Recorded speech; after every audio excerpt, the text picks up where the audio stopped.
Friends, hello. ఈరోజు మనము mushrooms curry ఎలా తయారు చేసుకోవాలనో చూద్దాము. ముందుగా వీటిలో సాల్ట్ వేస్తున్నాను. సాల్ట్తో 2 times నీట్గా కడుక్కోవాలండి. సాల్ట్ వేసానండి. సాల్ట్ వేసిన తర్వాత నీట్గా 2 times కడుక్కోవాలి. ఇలా మొత్తం ఈ మట్టి ఉంటుంది, ఈ మట్టి పోయేంత వరకు నీట్గా శుభ్రంగా కడుక్కోవాలి.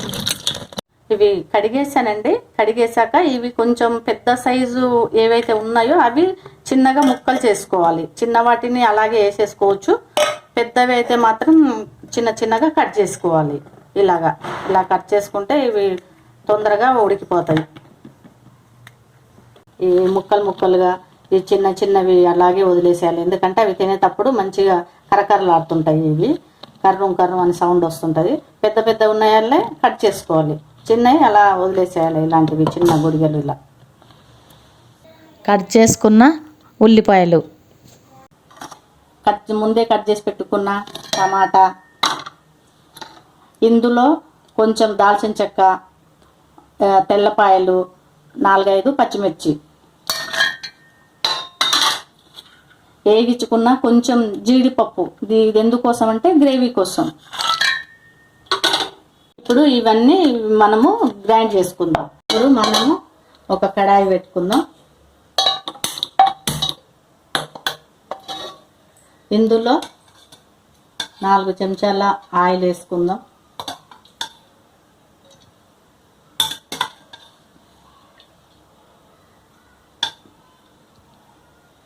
ఉల్లిపాయలు, కరివేపాకు,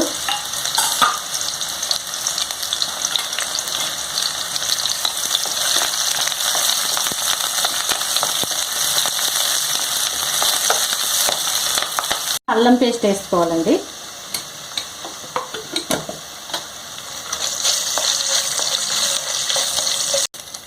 సరిపడా పసుపు వేసుకోవాలండి.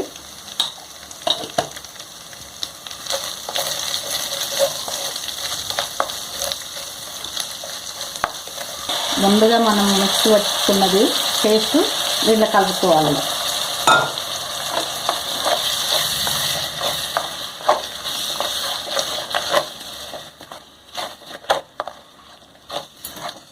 కలుపుతూ ఉండాలి. అలా కలిసే వరకు. ఒక గరిట కారం,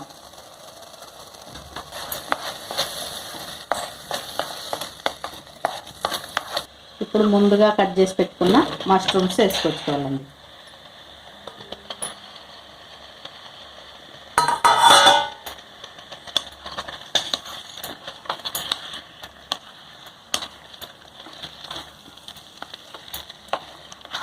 ఇలా ఒక 2-3 minutes ఇలా కలుపుకోవాలి. ఎందుకంటే దీనికి ఉప్పు కారం కొంచెం పట్టుకోవాలి.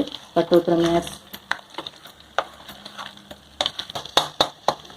ఒక 5 minutes ఉడకనిద్దామండి. ఇలా మూత పెట్టేసి వదిలేద్దాం. ఉడికింది, ఓపెన్ చేసుకొని చూసుకుందాం.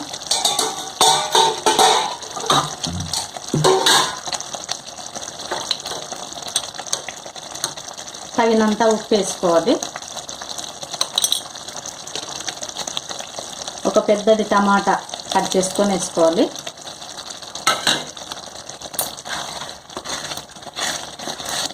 ఒక చిన్న గ్లాసు వాటర్ పోసుకోవాలి.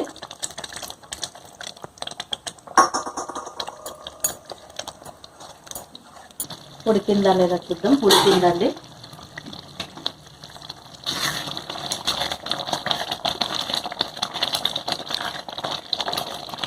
ఉడికింది. ఇప్పుడు మనం 1 స్పూన్ ధనియా పౌడర్ వేసుకోవాలి.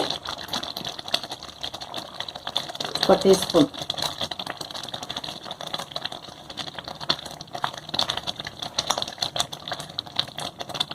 చిన్నగా కట్ చేసిన కొత్తిమీర వేసుకోవాలండి.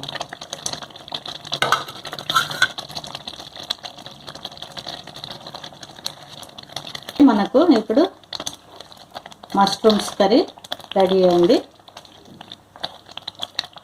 ఈ కర్రీ అన్నంలోకైనా చపాతీలోకైనా చాలా టేస్టీగా ఉంటుంది. చాలా బాగుంది. మీరు కూడా ఇలాగే చేసుకొని తినండి.